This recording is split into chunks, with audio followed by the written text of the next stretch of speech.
Hey, what's up? It's Pat here, and I'm weak. I'm weak in several different places, not like this kind of weak. But what I mean by weak is there are several things that I'm not great at, several areas of my life and my business where I need some help. And so I wanted to talk today about what some of those things were because I know that we are all sort of weak in one way or another, but at the same time, we're also strong in other parts too. And in order to get even stronger, we have to understand what our weaknesses are, but more than just understand what our weaknesses are, we also need to know, well, what do we do about that? Do we hand things off to other people? Do we get training and coaching to get better in those areas? How do we know what to do? Well, that's what we're going to talk about today. And thank you again for joining me here on the income stream. If you're here watching live, say hello to your friends here. And thank you again for showing up with me and encouraging me every single day to show up here for a whole year straight. We're almost at a year, which is pretty insane. If you're watching the replay, hashtag team replay. Happy Monday. Let's start the show. This is the income stream to help you achieve your dream, all while we keep it clean. This is the income stream. It's the kind of show where you can come and go, but then you leave inspired with no fee required. The income stream with Pat Flynn. Awesome. I hope you had a great weekend. What did my family and I do? We just chilled out. We played a lot of games. Definitely watched a lot of videos about Pokemon collecting because that's sort of what I'm into right now. We have a new video coming out today actually on the Deep Pocket Monster channel, which is closing in on 6,000 subscribers already.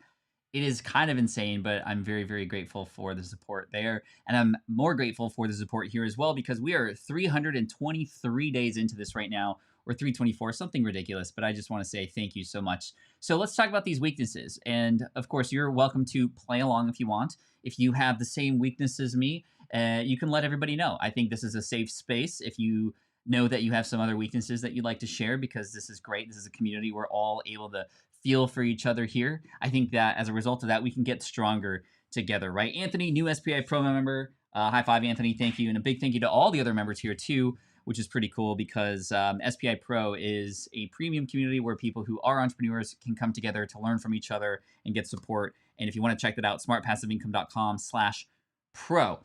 At Reef with the $20 super chat. You are incredible. You are showing up daily with these super chats, and I cannot thank you enough. Thank you so much for your support. I appreciate you.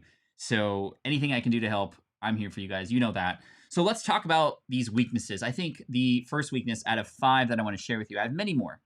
You know, I think a lot of people see me from the outside, or they see the fancy shows they do. They see the final product out there and they go, oh, Pat's got it all. He's got it all figured out. And that's definitely not true. I think that it's important to go to the truth and figure out exactly what's going on. I remember very similarly, I went to New York. This was a couple years ago. I was promoting the Switch Pod. We were on a little PR tour. Caleb and I were in New York, and we ended up inside of Gary Vaynerchuk's office. Like, we were literally sitting inside of his office. And unfortunately, he wasn't there that day, but we were talking to the entire team that was working with him because they wanted to check out the Switch Pod and get their hands on it.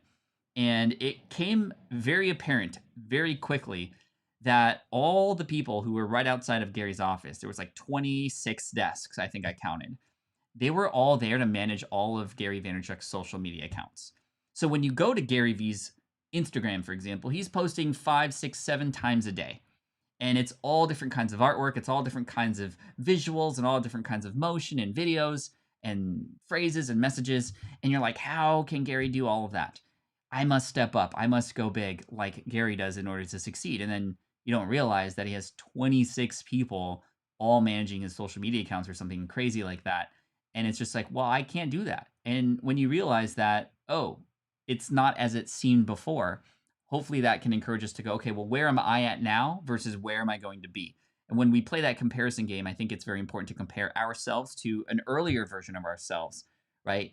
Moving up to the next version, 2.0, 3.0, or 3.3 or whatever, and continuing that path on your own product lineup versus somebody else's completely different product and life lineup, right? So just keep that in mind. So my first weakness, and you can all let me know if you have the same thing, is shiny object syndrome. As somebody who has learned about entrepreneurship and can sort of like see like the matrix, right, where you start to see the binary code all around you, when you are an entrepreneur for even just a short period of time, you start to notice things a little bit differently. You start to notice how advertisements are copywritten. You start to notice how other people might be selling to you what you think you could do differently or do better, or just you are sort of in this world now and you kind of see everything and how it works. For me, as an entrepreneur who has learned this language, I see business opportunities literally everywhere. So whenever I hear somebody go, "Oh, there's not any good ideas out there," or the girl, or not the girl, the world is full of ideas, like there's no new ideas. I'm like, "Are you kidding me?" Like we can find a new idea today, and one that'll actually potentially turn into a multi-million dollar business opportunity. It's not going to happen overnight, and it's not guaranteed that it would happen with that idea, but it at least gives you a starting point. And I see them everywhere. Like I'm looking at this side of the room. I'm not even going to tell you what it is, but there's a multi-million dollar business idea over there, and there's something over there that isn't the way I wish it was, and probably I could create a product that could do something much better. Right? I see these things everywhere. And that is a huge benefit, and that's a huge weakness, because if you play into every single opportunity that's in front of you, you're going to be in trouble. If you are a card collector, and for example, you're a card collector in Pokemon space, and you see all these cards coming out. There's these types of cards. There's these promo cards from 1999. There's these new modern cards that are coming out. There's these other special edition cards that you can't get anywhere else. And there's all these McDonald's cards and there's all these other things. If you try to get all of them at the same time, you're not going to get any of them to be complete. And you're going to be wasting your money and wasting your time and not know exactly what direction to go. Same things is happening with your business. And so it's a little bit of a struggle. I have these ideas. So what do I do with them? There's two strategies to take care of shiny object syndrome, squirrel syndrome, bright light syndrome, whatever you want to call it. It's just entrepreneurship. You learn the language, you see these opportunities everywhere. If you take advantage of all of them, none of them are going to work out. We have to be somebody who can prioritize these things. First of all, the number one strategy that I do is I file them, right? Any new ideas I have, I will put them in a notepad on my device and set away for later. Because likely, if I were to take action on that right now, all the other things that I had once said yes to are going to be thrown out the window. And now I'm not doing myself a favor, because then now I'm sort of just adding to this cycle, because probably another idea is going to come. And this idea that I'm saying yes to now, which wasn't an idea even like an hour ago, is something I'm also going to say no to when the next idea comes out. So filing these things away allows me to go back to them later, right? So literally, like if it's a shoebox or a folder in Evernote or just a notepad that has a running list of all the crazy ideas you have, good and bad, when those ideas strike, I put them away so that I can let them sort of sit. And if I don't do that, even if I know I'm not going to act on that idea, a lot of times what happens is I'll just continue to think about it all day long, right? I'm going to think about it all day long if I don't put it aside and go, I'm going to think about it all day long later, right? So filing that away is sort of tip number one. What's up, everybody? Thanks for being here, by the way. Uniquely Able, we got Grandma Goody, Tina, Chris, John, GTO, Fit Over 50, Peasant Uprising, Contempo Coding. You're back. Good to see you again. Stephanie, all the fantastic mods in the house. I appreciate you so much. Thanks for being here. So that's step number one. When it comes to squirrel syndrome, shiny object syndrome, shiny star via object syndrome, put it away for later, right? Because you've already said yes to things. Then when time comes to open up the vault and do something new, then you have a place to go to get those things. Now, when do you do that? So this begs the question, okay, how do we understand when it's okay to work on something new? Because I want to work on something new. I've tried the one thing before where literally I'm only doing one thing. There's a book written about it. There are consequences of doing more. But as an entrepreneur, I feel like I have to always have at least one other thing that can either distract me, pull my focus away, so I have some little, a little bit of variety, variety is the spice of life, as they say, and not too much spice, right? You don't put all the spices in the cupboard into the bowl and you mix it around and you eat it, but you might put the garlic salt with the oregano and put that on a little bread with a little garlic and you're good to go, right? Like you can combine a couple things to have this delicious, flavorful, and fulfilling life. So, anyway, I don't know where I was going with that, but this idea of trying one other thing in addition to the things that you've already said yes to is key. but only allowing yourself to do that when you've maximized your efficiency in the others, right? So I don't ever recommend people start 2 new things at the same time. Start one. It's going to be a drag. You got to be a disaster before you become the master. You get your way through it. You start to do it more often, whether it's podcasting, great. It might take you 3 hours to do your first episode, but then you get to the point where now it only takes you 1. So now, because you record 2 episodes a week, you're getting 4 hours back during the week. Well, great. You can do some things with that extra time because you focused. You spent all your time learning about that thing. You've gotten better at it. You've become more efficient. You've found the software and the tools to make it run faster or what have you. Now you have more time to do the other thing. So if you're going to do more than one thing, don't start more than one thing at the same time. Start one, get through the disaster part of it, master the efficiencies and optimization, and then you have now time to do other things, right? What's up, the mature man? Good to see you. B-Roy, pretty sure you were making garlic bread for a second. LOL. I was. Oregano, garlic, salt, a little bread in the oven, 8 minutes at 350. Boom, good to go. 400 actually is better because I like a little bit of crispiness on the outside and I like it soft in the middle, right? I don't want it all soggy. And butter, lots of butter. You were going to tell us all the spices will end up being a culinary mess, right? Yes, exactly, Uncle Bill. Asma, welcome in. Cool. So part 2 is, okay, well, when I do have this time open up, how much time should I offer to this new thing? And what should that new thing be? So this goes and ties into what I was talking about several weeks back, which is what I like to call the 20% itch rule, or the innovator's itch. And this idea that, okay, we are innovators. We want to itch that scratch and do a couple new things or do one other new thing. But 20% of your time, allowing that for the new thing is what's been working really well for me. And it's what I know a lot of other people do. Gary Vaynerchuk also spends 80% of his time on platforms and things that he knows he needs to spend his time on, but he dedicates 20% of time to new things because that allows him to be first. That allows him to test. That allows him to understand more about it before it either blows up or maybe it dies. And if it dies, it's okay because he still has the 80% of time. Same thing for me. In my 20% of time, I've done things like built a physical company product, the Switch Pod, which was done a couple years ago. In fact, just the other day I think Saturday was the 2-year anniversary of the launch of the Switch Pod, a physical product. I've never done a physical product before, but I was interested. I wanted to scratch that itch. So 20% of my time, 1 day per week out of the 5-day week, I spent time dedicating it to what it would be to have this physical product company along with my partner, Caleb. It's launched. It's done very well. And it's off to the races right now. Switchpod.co if you want to check that out. Right now, what is the 20% of my extra time that I'm focusing on right now for? The new Pokemon channel, Deep Pocket Monster, which is just on fire right now. A new video coming out later today, by the way. I know some of you have come from the Pokemon community here to learn more from me here, which is really cool, and it's vice versa. I've seen Miss Boyce, who's left some comments on my last videos, who's like, I have no idea what you're talking about, but I love the excitement, and I love that too. So, yeah, that's so cool. Anthony says, my Switch Pod arrived on the same day as your anniversary. No way, that's super cool. That is super cool. So allowing yourself 20% of the time to play, to try the new thing, knowing that it could go well or it could fail, but being okay either way. Because truly, if it fails, especially if it has to do with the other things that you're doing, it can teach you a lot, right? But you're still containing those errors, those mistakes, those play times into a little petri dish that's 20% of your time.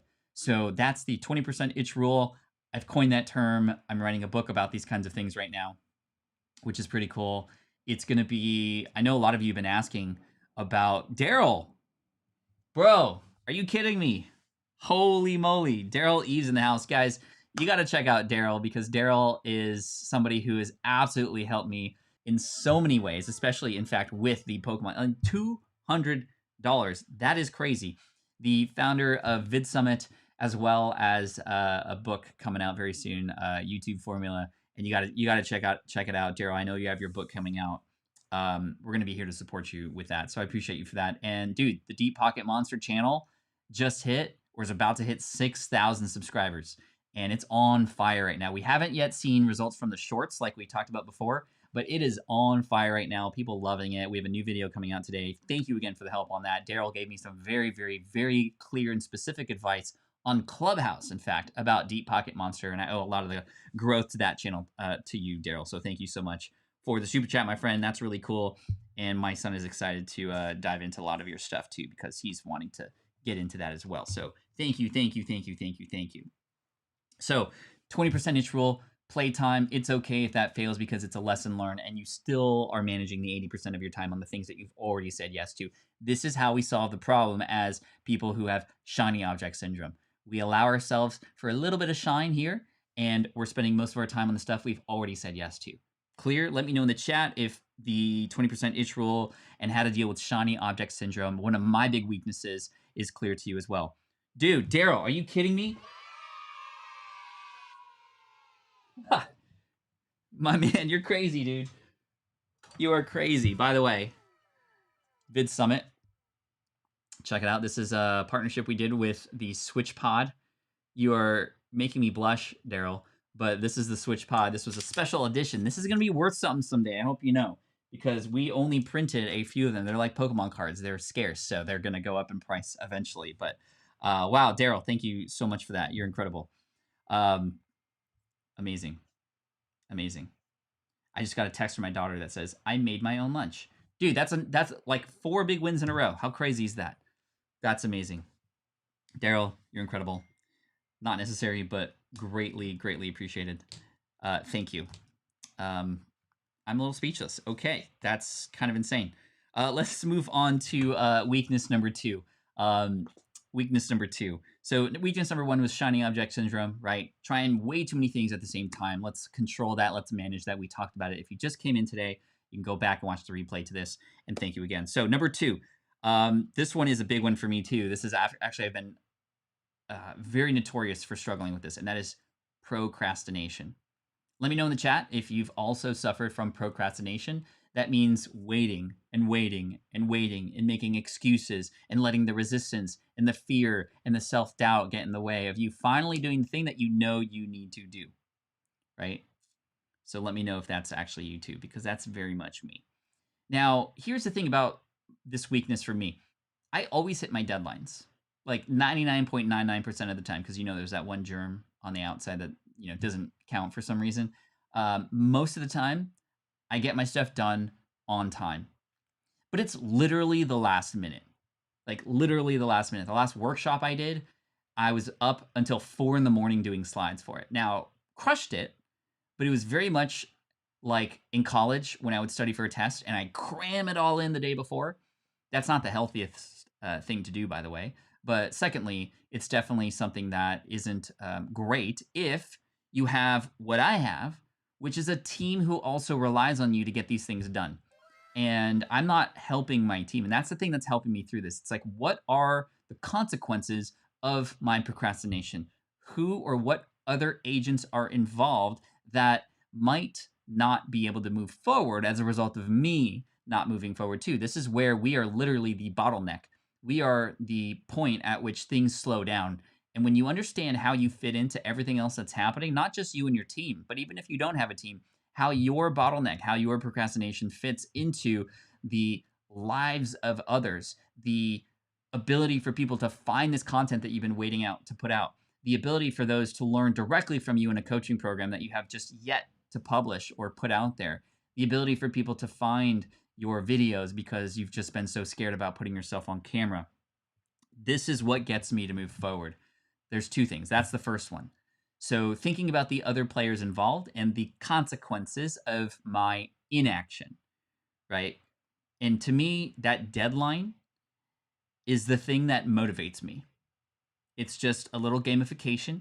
And so what I've been able to do is create almost like a second deadline that I try to gamify and meet first. So if the thing that I'm doing is supposed to be due at the end of February, for example, I might create a little game for myself and say, you know what? Because there's other people involved and I want them to get ahead, I'm going to make the deadline instead February 15th. I'm going to bring this 2 weeks ahead of time. And that's all that's on my mind. Tina, welcome. Thank you for becoming a member here. You're amazing. I appreciate you. Thank you. I don't know if the sound played the first time, but I'm going to play it again. Anyway, just feeling really good today. We got some super chats. Daryl with the $400 dono, which is incredible. My Cluttered Garage, thank you. This is my first ever super chat. Ed, Thank you so much. High five to you, my friend. Bam. You're amazing. This is great. This is great because we're talking about something very important today, right? This isn't just, hey, let's watch Pat talk and give him money. Please don't. But I appreciate it if you do for the super chats again to support. That is really, really helpful. But more importantly, we're talking about our weaknesses today. It's really important to know where we are weak so that we know how to get better. Now, this does not mean, this is very important, it doesn't mean, oh, I'm not good at this, therefore I'm going to get good at this. That's not always the case. And you'll hear more about that as we go along. But for right now, we're still on number 2, which is procrastination. So deadlines, moving up those deadlines, and not making them fake deadlines. Like actually, because I know there's other people involved and or I'm thinking about the audience who's also involved, who is delayed in getting this information or getting this inspiration or getting this entertainment because of my own fear, self-doubt, whatever, that pushes me forward. So that's one thing that helps me get through the procrastination is thinking about the other agents and other players that are involved and how my procrastination would affect them, right? The second thing that can help me and may perhaps help you through procrastination is the reward on the other end. I'm very, very much driven by reward.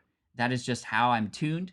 I'm a video game freak, and I love getting to the end of the level and getting the points or getting the treasure or whatever. I'm very, very motivated by the end result of things. And so for me, to fight procrastination, I think about, well, the end result or the treasures on the other side. And that in and of itself will help motivate me to reach the next level even faster. Because a lot of times we aren't thinking about those things. We're just thinking about the next task to do, and we aren't thinking about the reward that's on the other end. So I think it's very important, especially for us creators, to celebrate. And I don't necessarily mean that after I finish a project, we're going to have a cake and throw a party and all these kinds of things. I mean, you can do that, especially for bigger launches. I would recommend if you launch your podcast, you should definitely throw a little bit of a celebration. That's definitely well deserved. But the reward might just be a 15-minute walk after doing this task in my email list for the next 2 hours. Like, great. I'm going to think about that walk. I'm going to get some fresh air. I'm going to imagine the blue skies outside here in San Diego and just walking down the street and enjoying, some free time away from the email and from work. Or the reward might be around a fortnight with my kids. The reward might be, you know what? I'm going to open a pack of Pokemon cards after I finish this. And I really, really want to know if I got that special edition Charizard inside, but I won't know until I finish the thing that I have to do. That works for me. It may not work for you. I know some people aren't fine-tuned that way. You really have to know what makes you go. Let me say that again. You have to know what makes you go. That actually rhymes. You have to know what makes you go. Faux show, or else your income will be zero. That was terrible. I'm sorry. That was terrible.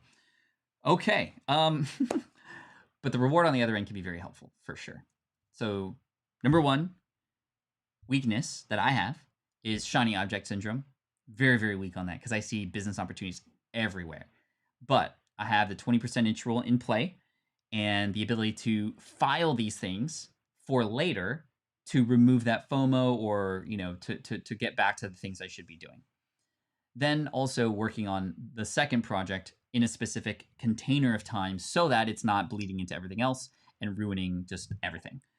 Number 2, procrastination. Yes, a big problem that I saw many of you have as well. And this idea of deadlines, moving deadlines ahead, not making them artificial deadlines, but knowing because there's other players involved, other agents involved, from your audience to your team, to even your family, if you want to think about it that way, right? They're involved as well, even though they're not in the business, but your time here is not time with them there. So yeah, I want to finish in front of them as well. A for effort. Thank you, Michael. I appreciate that. We got to do on day 365. I think I am going to do a little bit of free flow. I did this on the Twitch channel a couple times, put a little beat, have a lot of fun with just like the chat and what everybody's saying here. I think that'd be really cool. Thank you again to Tina for becoming a platinum member, as well as John, Mr. John Pullum. Check him out for inspirational. You want to see inspirational videos? Check out John's channel. He's doing it in a very unique way where he just like is getting right at it and helping you out. So I appreciate that. And Mr.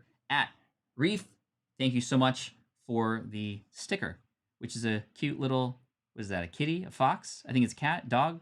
It's an animal with a bone and a bow tie. Killing it. I don't know what that is, but I love it anyway. It looks like a Pokemon. Yeah, kind of does. All right, so we talked about two things.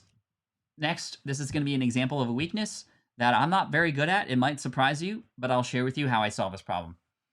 I'm not good at managing the finer details of finances in the business. I could do it. I hate it. I don't like it. And I can do basics. But when it comes to business planning and cash flow and all these things, and by the way, Matt on my team, if you didn't get the email, we have a cash flow workshop happening tomorrow, which is going to be huge because this is something that is his expertise. And that is the solution. Either getting help directly from somebody who knows what's being spoken about, or hiring somebody to help you with these things. Because when you're starting your business, yes, you have to wear all the hats. That's how it feels like. You're wearing the finance cap, you're wearing the copywriter cap, you're writing the relationship building cap, your podcaster, your videographer, whatever cap you want to wear. There's so many caps to wear, right? However, you're going to be better at some of those caps than others. And for me, finances and really deep finances to understand more about the analytics and what's happening in the business and forecasting, as well as bookkeeping, like I don't want to do that. I actually hate doing that stuff, right?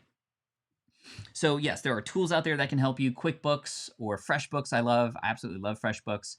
However, I have a bookkeeper, and to me, that money that I spend on my bookkeeper, they're worth their weight in gold.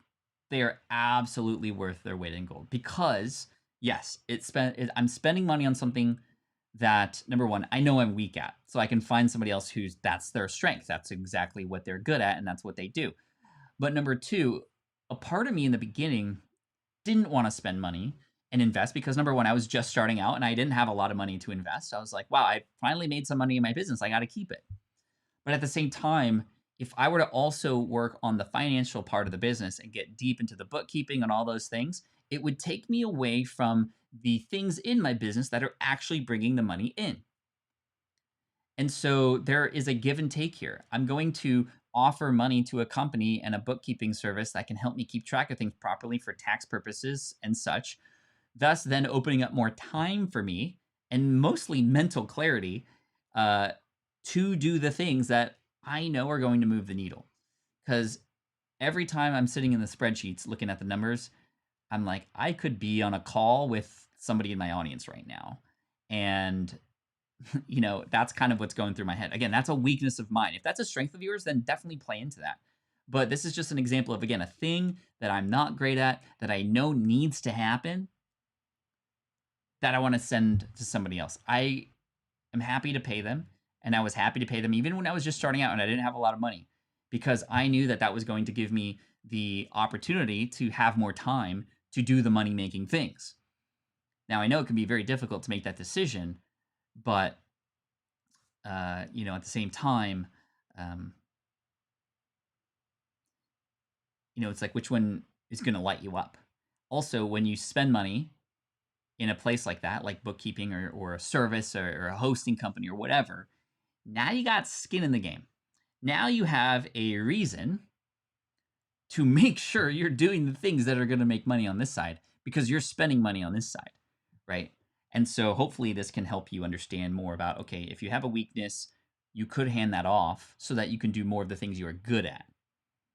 I think the opposite of what should be done is, I'm not great at finances in my business, so I'm going to spend money instead on coaching, on learning, I think it's important to know the basics just first of all. Like I wouldn't just like blindly go, I don't know anything about finances here. I think it's important to understand basics, and there's a lot of information on YouTube and from my team and on the website. We have a lot of beginner cash flow related and finance related things on smartpassiveincome.com to help you. But I think it's important to understand, okay, I'm gonna do more of what I know I am good at. Right? I think that's CEO level thinking. That's the difference between a scrappy entrepreneur who's trying to make it work on all the spaces versus somebody who's like, you know what, I'm not good at that, so I'm either going to not do that or worry about it at all, or I'm going to hand that off to somebody else because these are the things that I know are going to work. Right? Alex says, dang, 400 dono. Yeah, Daryl's amazing.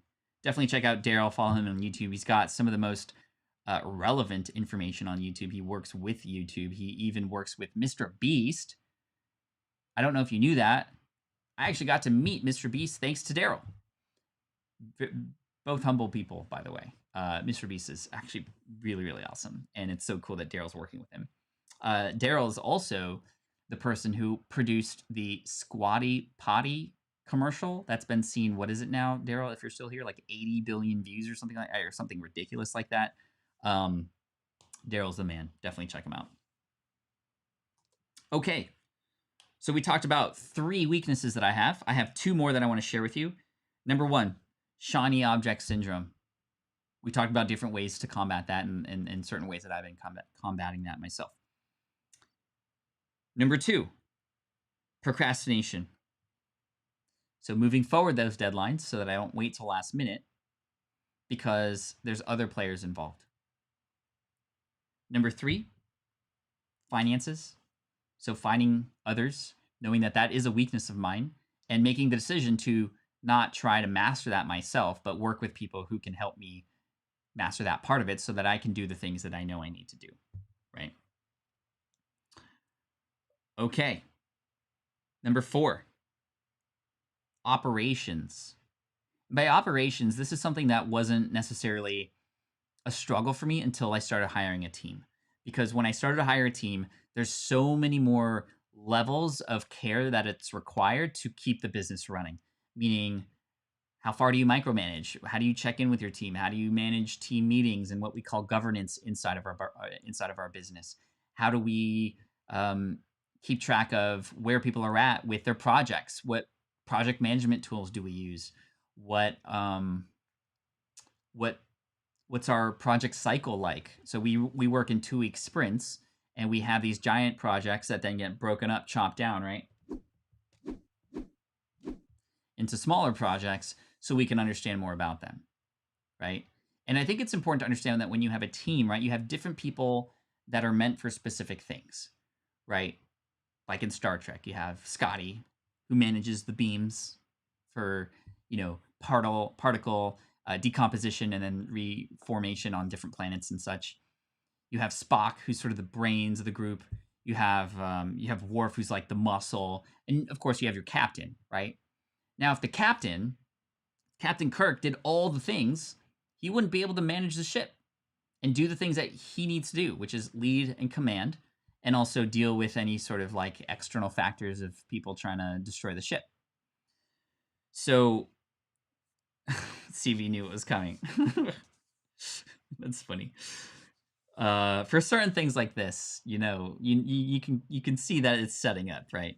For those of you who don't know what we're talking about the secret word, which there is a secret word. I'm not going to say what it is because I've already said it. But yeah, I said it, and I said it, I think, in an okay way. Thanks, Stephanie. Stephanie is the secret word police, by the way. Okay. So going back to operations, this is the struggle of the visionary. A person who's more visionary is unable or has a very difficult time often putting those visions into action, just from the nature of being visionary, because you're so forward thinking, and that's a great thing and also a struggle, which is why in a book called Rocket Fuel, which is one of the most life-changing books I've read in a very long time. Rocket Fuel is about this relationship between somebody called the visionary, that might be you, and the integrator, otherwise known as an online business manager, otherwise known as just a project manager, or, in my case with Matt, a chief operating officer, a COO, the person who manages the operations, the people, when things get done, and so forth. It might be fun one day to actually bring Matt in and share with you our organizational chart, just to show you like how for serious things are in the business, because it's like a hierarchy. Like it legit looks, and I never thought I would get to this point, but in order for us to grow and expand and work with the team to do things that we need to do to help better serve you, from SPI Pro to here to other places, we need to have it structured this way. I didn't design this. I don't know how, but that's Matt's specialty because he is an integrator, right? It's like if you are a creator, you're the guy on the news channel or the gal on the news channel who's speaking to the audience is listening to you. You're the anchor. Everybody sees you. You are the name on the brand or the channel. But inside that ear, there's a little earpiece. and there's somebody in the back room who's managing when the commercials go on, who to speak to, and manages the team that deals with who advertises on the show, and also manages the different parts, and manages the person who's in charge of the graphics that become the lower thirds on your screen, right? So Frasier, that's me. So working in tandem with somebody, or at least a software that can help you manage the people part of it, can be very, very beneficial for a person who's definitely a visionary. Both are equally important. Both sort of need each other, because a lot of times an integrator alone won't either have the ability to find a business opportunity. They just are good at taking things that other people tell them need to be done and then turning them into projects that have deadlines, can be turned into people sort of managing processes and whatnot. Alex said Steam Siege is getting sold at 300. Yeah, we don't know what's going on in the world of Pokemon right now. Literally reading super fans right now, says the East family. Thank you so much for that. High five. I appreciate you for that. The DeLorean is the best emoji. Yes, indeed, Tina. High five to that as well. I love these sound effects, by the way, because if like I want to give you a high five, it's like. But if there's like a troll, I can be like, whip them away. So yeah. So we got operations. That's a weakness of mine. Managing the team is more on Matt's plate, which is why I was able to know that the right decision was to bring him on as co-CEO. In fact, now he has to share the company because he's been doing that much work to grow to where it is now. He deserves it for sure. And he's actually co-CEO with me now, but still mainly the chief operating officer and the chief financial officer. I'm more the visionary. Here's what needs to happen. Here's what I want to happen. Here are my ideas. And I'm just the sort of like visionary guy. And he's the guy who takes these visions and goes, hey, Pat, okay, so you want to do that? Here's what it's going to take. What do you think we should do? Should we do it? Should we not? Here's how much money it's going to cost. Here's how much team is going to be involved. Here's what it's going to affect. And I'm like, oh, whoa, I didn't know that. I just want to do the thing. And he'll bring that reality into it. So this integrator and the integrator / visionary relationship is very, very important, right? It's very, very important. Let's see here. Pat, I know you love magic and inspirational stuff. You love In and of Itself on Hulu. Not for your kids at their age, but having a nice evening for you in April. Thank you, John. I appreciate that. That is value. Any sort of recommendations for Netflix shows or TV shows are really good. We just finished Queen's Gambit. And also, dude, WandaVision. Anybody watching WandaVision? Let me know in the chat. It is epic. Oh my gosh. I didn't think I'd love it as much as I do. It is incredible. I don't know who writes this stuff, but props to you because it is mind-blowing. I'm just absolutely loving it. Okay. So we talked about 4 weaknesses that I have. I'm going to talk about a 5th one here, and then we'll open it up to questions at the end. So weakness number 1, shiny object syndrome. Weakness number 2, procrastination. We've talked about things to battle and tackle each of these things, by the way. Number 3, finances, like bookkeeping and managing the money part of it. Definitely a weakness of mine, but I've handed that off to somebody else. Number 4, operations. That means HR, managing team, dealing with things like administrative stuff, everything from payroll to benefits, all that kind of crap, as I like to call it. I found a person who loves that stuff. I didn't know these people exist, but they do. And when you can work closely with somebody like that, it can go a very long way. WandaVision is on Disney+. And number 5, and this was definitely a weakness of mine way back in the day, but I find that even with new projects now, like the Deep Pocket Monster channel, I'm still having a hard time doing this. And that is handing things off. This does relate to a lot of the other stuff we talked about, but just the idea alone of taking something that I do that I know I'm pretty good at and giving it to somebody else to do instead is very, very difficult for me. And this was very apparent when I started my podcast in 2010, Smart Passive Income. And it took me 4.5 years to get comfortable with somebody even touching a podcast, not even that podcast. I had somebody help me create Ask Pat because it wouldn't have happened if I didn't get help. That was my first sign that I needed help because I wanted this other podcast called Ask Pat, and I wasn't able to do it on my own because I literally didn't have the time. So I hired Mindy on my team, who's now since grown into so much more in the business. That's often what happens with team members. They come in for one thing and then they sort of grow into other things. Almost every team member has done that in my business. And Mindy showed me that, number one, she knew how to edit a podcast just as well as I did. Number two, that she actually did it better than me. And number three, she could do it faster. And number four, because of that, I now have an additional 3 to 4 hours a week. So that's 200 hours a year I'm getting back as a result of hiring a person to do something that took me 2 to 3 hours a week. And when I found that out, when I discovered this process, I wanted her to then edit the Smart Passive Income podcast. I was like, what else can I hand off? Because this is amazing. Still was a struggle. It's more of a mental thing. It was a story I was telling myself, nobody could do it as well as I can. Or this is my baby, they can't touch it. Those were the things I was telling myself.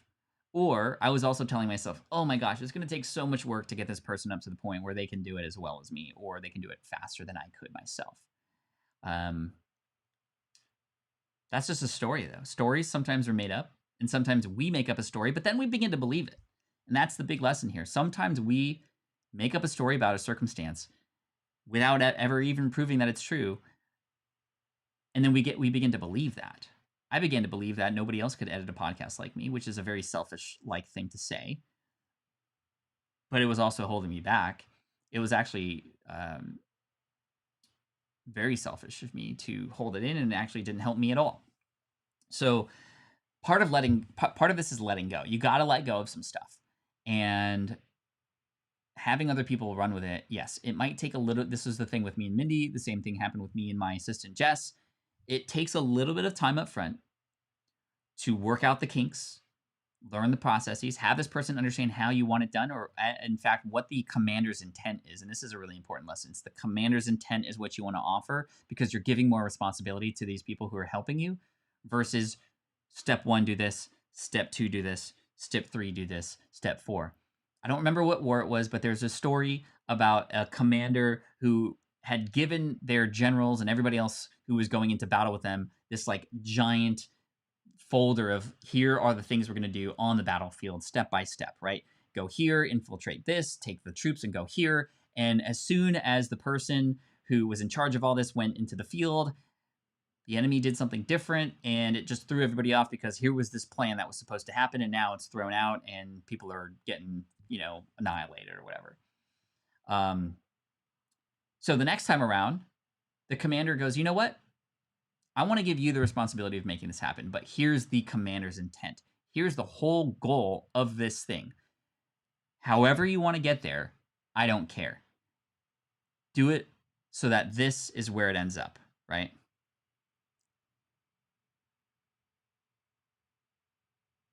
Cool. So that is the approach that I like to take with my team. Here's the commander's intent. Who's been placed on timeout? Very good, Alex. This is a super family-friendly show, so I think you said WTF, which I know isn't the biggest of deal, but there's a lot of kids who watch this, so we don't want to have kids and parents start having conversations about that, which is okay. You didn't know that. It's all good. Timeouts, even though they might not be warrant, it's just a good reminder for everybody. So I appreciate you, Alex, for being okay. And thank you to the mods for holding things down. So I think that the big lesson here is, instead of just like saying, you know what, I'm going to do it myself, it's going to be stepping up as CEO of your company, even if you don't have like a large company, even if you're just working with one other person, and making sure to command or to share the commander's intent. What is your intent here? And this is really important for you to understand too, because if you can't relay what the intent of this is, then how in the world can this person know exactly what to do or what the outcome should be? What's really cool about this too is, in many cases, you'll find that the people who understand the commander's intent, your intention for what it is that needs to happen and by when, you're going to find that, and I found this to be true in my team, a lot of people are going to find newer ways, better ways, more efficient ways to do things to get to that end result. And this allows for that person to feel like they have some responsibility, that they have some ownership, in which case they're going to feel more tied to their work. And what's really cool is in our business, we don't keep track of hours. We just go, here are the projects that need to get done. If they do them faster, well, great, they'll have more time off, so long as the commander's intent is actually followed through. And that's pretty cool and motivational, because sometimes we find people get things done early and they enjoy that. And we found that many times, especially when there's some big things going on, I mean, people are working 11, 12 hours. We don't ask them to. In fact, we don't want them to, but they feel like they need to step up to do that because they now have ownership in this thing. And I think that's really cool. I don't want them to work that long, in fact, but because they're being paid on salary, it's really up to them to get things done. So we'll be hard. I will make a swear jar. It's okay, Alex. You're good. You're good. You're good. We're all friendly here. So yeah, how are we feeling about the 5 things? Which actually, let me know which of these numbers you can actually relate to as well. You can mention more than one as two. Number 1, shiny object syndrome. Number 2, procrastination. Number 3, weakness, finances, especially the deep analytics and into finances in the business. Number 4, operations, managing a team, all those sorts of things. Again, I've handed that off to an integrator in my business. And number 5, handing things off being very difficult, because I want to. There's also a sense of pride. I think I remember when I first started out, there was a sense of pride in getting things done myself, that I felt it was weak to hand things off to others, because it meant that I was acknowledging that I wasn't good at something. And for me, that was hard because I grew up in a house where I had to be perfect. I had to have 100% on a score every time, or else it was 3 hours of work to figure out the 3% that I got wrong, right? So I think that's really hard. Bill says, number 6, envy. I relate to 10 out of the 5, says Reflexio. Yeah, I think this was also weakness. Let's do a bonus one. Thanks, Uncle Bill, for sharing this. This envy, or sometimes it could be said as jealousy, right? It's this idea of seeing other people have done something. I've already seen it in the Pokemon space, right? Because I created this channel a month ago. We have nearly 6,000 subscribers now. We have a video with over 100,000 subscribers. And I've had a few people in the Pokemon space email me almost feeling bad. And obviously this is not the intention, but they see the work that I've done in such a short period of time, and then the explosion that happened. And some of these people who are also in the same space have been on it for years and don't even have 1,000 subs, right? And so this comparison game, I can very much relate to that. I can very much empathize. And whenever I've emailed these people back, oftentimes they start to discover how much work I actually put into this, and then they don't feel as bad, right? Because I think people see just the end result of something and don't really kind of unpack. This is where the sort of 10-year overnight success phrase comes from. So I think that it's really important to, number 1, if you are going to compare, like, get the full story first, because you're only seeing somebody else's highlight reel. You're comparing your full reel to somebody else's highlight reel, right? And that's the danger of things like Instagram, or at least opening up these things and then telling yourself these stories, and then again starting to believe them, right? Mark says, listening on my run, these dives into the Flynniverse is awesome. Keep it up. Learning on my run. Had to stop to comment. Thank you, Mark. Now get back to it. I'm just kidding, but I thank you for stopping and commenting, by the way. In addition to this idea of jealousy or envy, that's hard because it can hold you back. It can make you feel incompetent. And I felt that way many times when I was comparing my new business to other people who have been doing business. And every time, I remember Stephen Mark Ryan, SMR from YouTube's Solving the Money Problem. He created one video that saw 800,000 views, and he had more subscribers in a day than I saw in a full year on YouTube. And I was just like, oh my gosh, like, how could this? But of course, what do? I go, well, why did this happen? Not why not me? I go, why did this happen? And it happened because he was able to take something that everybody was saying, flip it on its head, create a lot of noise about it, and create a video about how the Tesla Cybertruck was going to make Tesla billions, which was the opposite of what everybody was saying when Elon Musk threw a ball at the Tesla and a steel ball at the windshield, and it broke like a failed test. And so he was able to capitalize on that. And so I began to realize the lessons that I could learn from that, right? Why did this happen is a much better question than why did that happen to them and not me, right? That's a very, very important thing. Number 2, the comparison game should be more played on the side of you versus your earlier self, right? How are your new videos compared to your last videos? What are you doing to improve? Even micro improvements, 1% improvements can go a very, very long way, right? Comparison game kills me, honestly, says Peasant. But number one, asking, well, why did this happen and how might I learn from it is tip number one. Number two, comparing your new stuff to your old stuff, because then you can see the progress and you can purposefully make improvements. Every time I get on a stage, I go, what's the one thing I'm going to improve this time that's different than last time? It might be where my hands are. It might be where I stand. It might be my projection. It might be my storytelling, something, right? Stephanie says, I saw this quote on comparison. Comparison is the thief of joy. Yeah, it's a thief of. I mean, there's really, again, I can't stress enough how important it is to compare yourself to yourself versus others, because it's a completely different story. I mean, even if you did better than them, that's coming at it from a cocky position, and we don't want to approach it from that way either, right? Like you see these other people's numbers and you're just drooling, you just drool, and then you go, oh, I wish I had that. Or you compare your numbers and you go, wow, I'm doing way better than you. Neither one of those is good, right? I can see envy, but then I just have to look at what it looks for them to get there and need to tackle things they often share as tips. I remind myself it's about me. They don't control my life. Exactly, Sherry. Thank you so much for sharing that.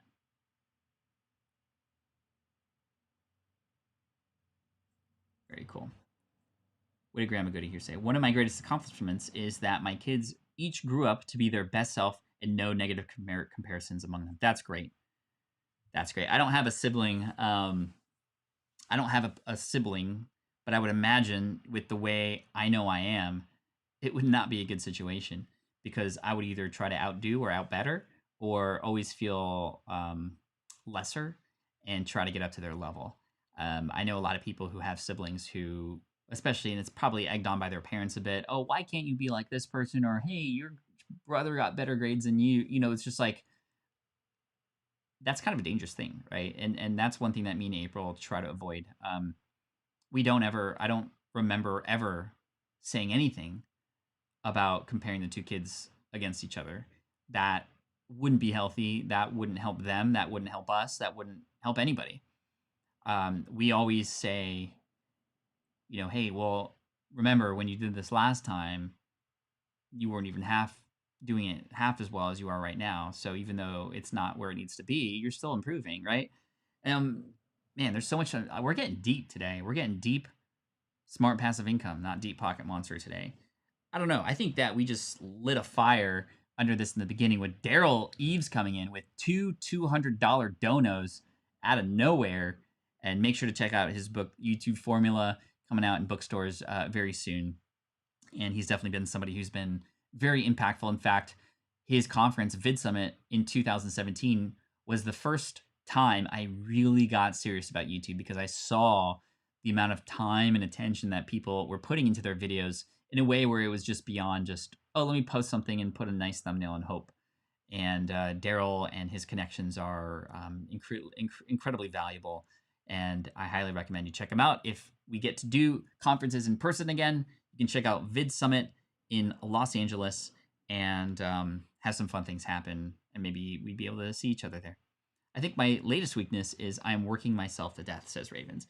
Yeah, thank you for bringing that up and being honest about that with us. I think a lot of us can relate to that. Anybody relate to that? Overworking yourself, overpacing. I think a weakness, like our own excitement for something, can become a weakness. There's a story I want to share with you to finish up today that does relate to this, and I'm gonna pull it out here because I'm gonna read to you. I'm gonna read to you today, if that's okay. And let me find this. This is called a 20-mile march. I share this in SPI Pro during one of our book club meetings when we were talking about Stephen Pressfield's The War of Art. But I want to read it to you here, and I'm going to play some music in the background so you can hear it too. This is called the 20-mile march. It's from a concept in a book called Great by Choice by Jim Collins. So imagine you're standing with your feet in the Pacific Ocean. with me in San Diego, California, right? On the edge of the United States, looking inland, the ocean at your back. You're about to embark on a 3,000-mile walk from San Diego to the tip of Maine. On the first day, you march 20 miles, making it out of town. On the second day, you march 20 miles. And then again on the third day, you march 20 miles. Heading into the heat of the desert. It's hot, more than 100 degrees, and you just want to rest in the cool of your tent, but you don't. You get up and you march 20 miles. You keep the pace, 20 miles a day. Then the weather cools, and you're in a comfortable condition with the wind at your back, and you could go much further, but you hold back, modulating your effort. You stick with your 20 miles. Then you reach the Colorado high mountains and get hit by snow, wind, and temperatures below zero. All you want to do is stay in your tent, but you get up, you get dressed, you march your 20 miles. You keep up the effort. 20 miles, 20 miles, 20 miles. Then you cross into the plains and it's gorgeous springtime, and you can go 40 or 50, but you don't. You sustain your pace, marching 20 miles, and eventually you get to Maine. Now, imagine another person who starts out with you on the same day in San Diego. He gets all excited by the journey and logs 40 miles the first day. Exhausted from his first gigantic day, he wakes up to 100-degree weather temperatures. He decides to hang out until the weather cools, thinking, I'll make it up when the conditions improve. He maintains his pattern, big days with good conditions, whining and waiting in his tent on the bad days as he moves across the western United States. Just before the Colorado high mountains, he gets a spate of great weather and he goes all out, logging again 40 to 60 miles to make up for lost ground. But then he hits a huge weather storm and is utterly exhausted. It nearly kills him and he hunkers down in his tent waiting for spring. When spring finally comes, he emerges weakened and stumbles off toward Maine. By the time he enters Kansas City, you, with your relentless 20-mile march, you've already reached the tip of Maine. You win by a huge margin. So a lot of times we feel like, okay, we got this time now, let's go all in. And I think that, like the story here, what that does is, yes, you might feel accomplished, but then you start to sort of like cancel that out with times where perhaps you don't want to work and you might procrastinate even more. And I think that this idea of just hunkering down, getting in, and doing, like, getting consistent 20 miles a day, I think that that's the way we should approach it. Because I find that I do that myself too. You know, like, for example, if the kids and my wife went on vacation and I had time to work at home, I would probably stay up until super late every single day to get as much done as I could. And then by the time the family comes back, I'd be super weakened. I'd probably eat like crap. I didn't get a lot of sleep. And then I just wouldn't even be a good parent. Right? So, again, the story, the Great by Choice book by Jim Collins. Thank you. So, I hope that helps. I think a lot of us can relate to overwork. I think we need to also take breaks. I think that's where meditation comes in for me in particular. Even small little micro breaks during the day, but also more macro breaks. And it's not about living this balanced life where everything is perfectly balanced. I think it's, all an act sometimes when people say that their life is perfectly balanced, hence balancing act. But I do think that balancing and making sure you don't go too far to one side or too far the other, but you kind of stay steady on the course and you do have some variety in terms of work and sleep and play and all those kinds of things is really the magic formula. So name of the book, Great by Choice by Jim Collins. But I really like that analogy. Cool. So what'd you think of today? I think today was great. I think that we got deep. We talked about weaknesses. I shared 5 of mine with you, and some of you have shared the same weaknesses and have shared some others as well. And we talked pretty deeply about these things. But in addition to that, we talked about ways to get out of them. We talked about ways to combat these and together fight through the hard times so that we can get to the good stuff, which is why we're here, right? So thank you so much for today, everybody. I appreciate you. We are likely, actually, I'll tell you exactly when we're going to start tomorrow because it does change every once in a while. But tomorrow, I believe we are also starting at the same time. Just let me verify that. That is indeed true. So that's going to be 11 a.m. Pacific, noon Eastern. 11 a.m. Pacific, or excuse me, 11 a.m. Pacific, 2 p.m. Eastern. There we go. Now I want to walk 3,000 miles. Michael, by the way, I think walked over 2,020 miles in 2020, which is pretty cool. Hit that like button if you can. That would really help, especially for people finding this later. If you do believe this would be helpful for others, let them know about it. And just thank you. Happy February, everybody. We're here at the start of a new month. Let's make it a great one. Thanks for joining me today on this episode of the Income Stream. I look forward to seeing you tomorrow, 11 a.m. Pacific, 2 p.m. Eastern tomorrow here, same time, same place. I appreciate you, and we'll chat soon. Take care, everybody. Have a wonderful day. Take care. Peace out, and as always, Team Flynn for the win. This is the income stream to help you achieve your dream. All while we keep it clean. This is the income stream. It's the kind of show where you can come and go, but then you leave inspired with no fee required. The income stream with Pat Flynn.